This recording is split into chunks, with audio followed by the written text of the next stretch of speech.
তোমরা যদি উদ্ধার হতে চাও শুধু নয়ন জল পরিশোধ করে মন প্রাণী গোবিন্দের চরণে অর্পণ করে একবার হা কৃষ্ণ বলে ডেকে দেখো, তাহলে তোমাদের আর ভব পারে ভয় রবে না গো।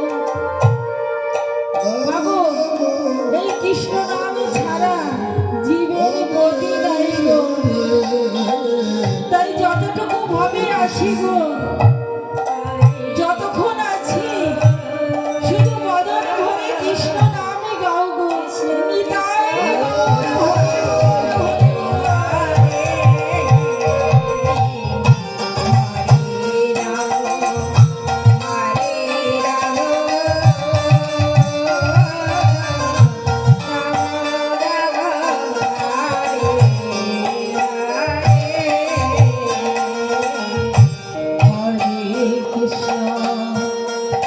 হরি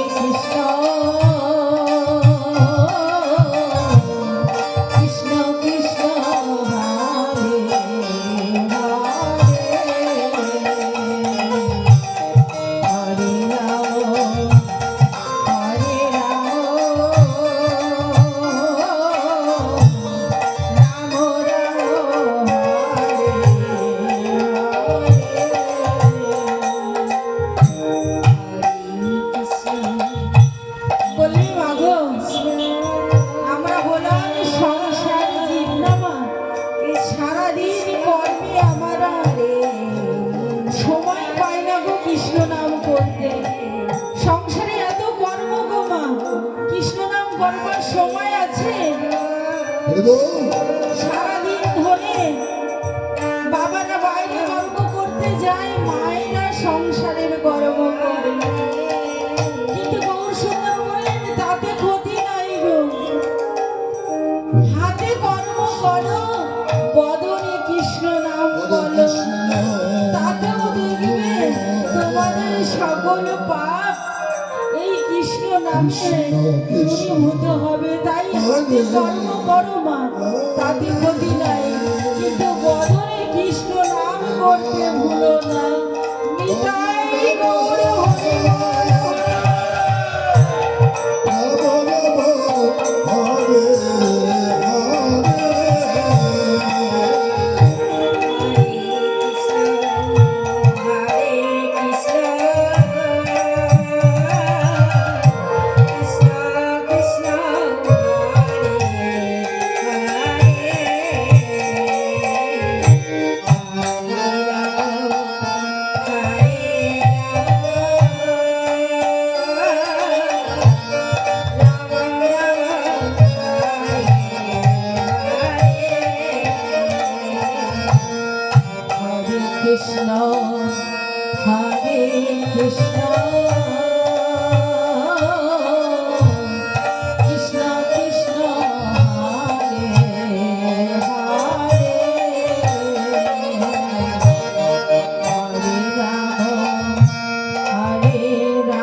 কখনো ভেবে দেখেছি গো আমি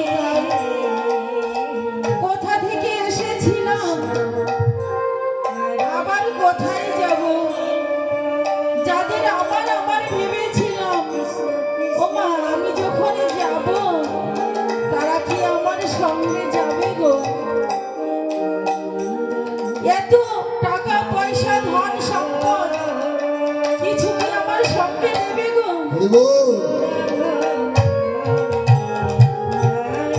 বলবে মা গো সেগুলো না, যে দেখো মা তোমরা যে গয়নাগুলো পরছো, এত আদরের সন্তান যার কত কষ্ট করে মানুষ করেছো, তুমি মা গো যেই না মারা যাবে সঙ্গে সঙ্গে দেখবে তোমার সোনা গয়নাগুলো খুলে নেবে, তোমার সঙ্গে কিচ্ছু নেবে না গো। শুধু একটি মাত্র জিনিসই যাবে তোমার সঙ্গে, সেটা কি গো? যেটুকু এই জন্মে কৃষ্ণ নাম হরিনাম করে এসেছো সেইটুকু তুমি সঙ্গে করে নিয়ে যেতে পারবে। তাছাড়া তোমার সঙ্গে এই জগতের কিছু দেবে না গো। তা আমার বলতে তো কিছু নাই গো, প্রভু পাঠিয়েছেন এই জগতে। যেমন পুতুল নাচ দেখেছো মা, পুতুল নাচ নাচাই, এই প্রভু আমাদের দড়িটা ধরে রেখেছে, সুতো দিয়ে পুতুল নাচ নাচাই না, সেই সুতোটা আমার অনাদির আদি গোবিন্দ ধরে রেখেছেন গো। সে যেভাবে নাচাচ্ছে আমরা সেইভাবেই নাচছি গো। যেদিন আমাদের এই জগতে প্রয়োজন শেষ হয়ে যাবে গো, অভিনয় শেষ হয়ে যাবে, সেদিন আবার সুতো ধরে টেনে তার কাছে নিয়ে যাবে। কিন্তু মাগো আমরা যখন এসেছিলাম ধরা ধামে, তখন ছিল কি আমাদের ভাণ্ডটা পরিপূর্ণ,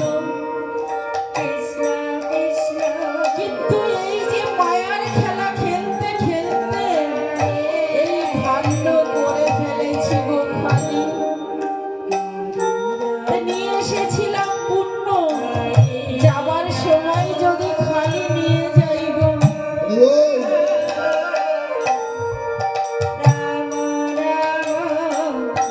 আমাদের ভাণ্ড পূর্ণ হবে কি করে গো? এখন আর ভাণ্ড পূর্ণ করবার মতো সময় নাই। তাই বললেন যদি কৃষ্ণ নামে সদাই করো তাহলে কিছু মাত্র সম্বল সঙ্গে করে নিয়ে যেতে পারবে। তাই মাগো দুটি বাহু প্রসার করে প্রভুর চরণে আত্মসমর্পণ করে সর্বদা কৃষ্ণ নামই করো। নিতাই গৌর হরি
কিন্তু মাগো বলবে ভক্ত হতে গেলে সংসারে থেকে প্রভুর কি ভক্ত হওয়া যায়?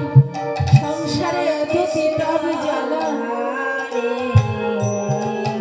বললেন সংসারে থাকিয়া যায় ভাবের উদয় হয়, পরম বৈষ্ণব সে জানিও নিশ্চয়।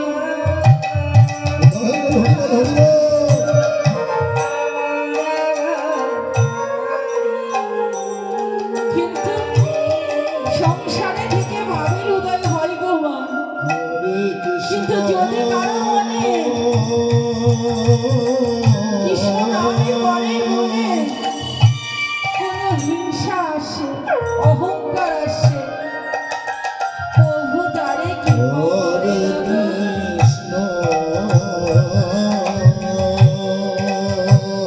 বলবে কি আমি সেই 10 বছর ধরে কৃষ্ণ নাম করি, আমি হলাম পরম বৈষ্ণব। কিন্তু তাহলেই মাগো সেই অহংকার আমার অনাদির আদি গোবিন্দ সইতে পারে না। তাই একদিন কি হচ্ছিল জানো মা, নারদ মুনি সর্বদা প্রভুর নাম করেন তো মা, নারদ মুনি সর্বদা প্রভুর নাম করেন। তাই মনে মনে ভাবছেন কি আমার মতো ভক্ত এই জগতে কেউ নাই, আমি হলাম সর্বশ্রেষ্ঠ ভক্ত। কেন? আমি সর্বদা কৃষ্ণ নাম করি। মাগো যখনই মনের মতো অহংকার এসছেন নারদের, প্রভু বললেন নারদ তুমি সর্বদা নাম করো বলে এত অহংকার তোমার। তাই নারদ মুনিকে ডাকলেন, নারদ বললেন প্রভু কিছু বলবেন? বলছেন নারদ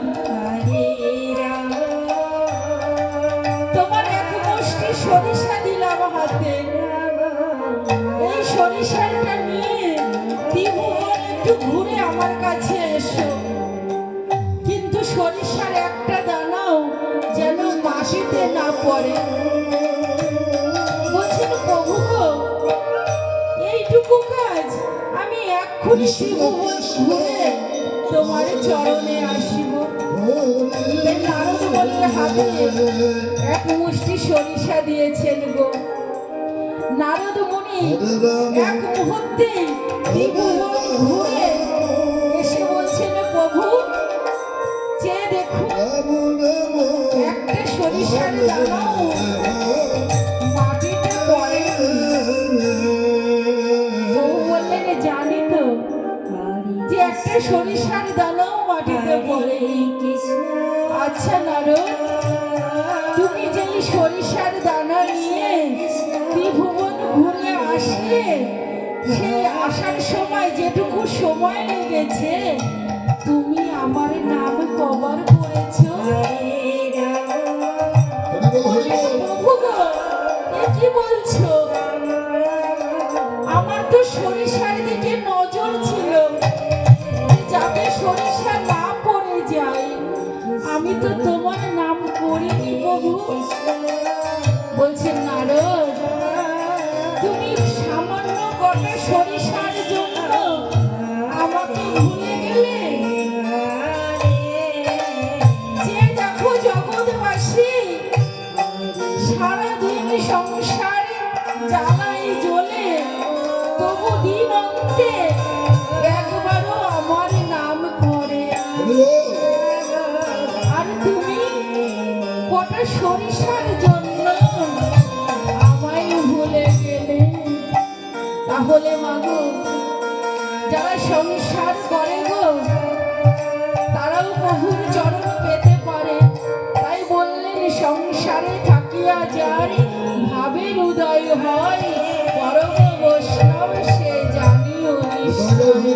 নিতাই গৌর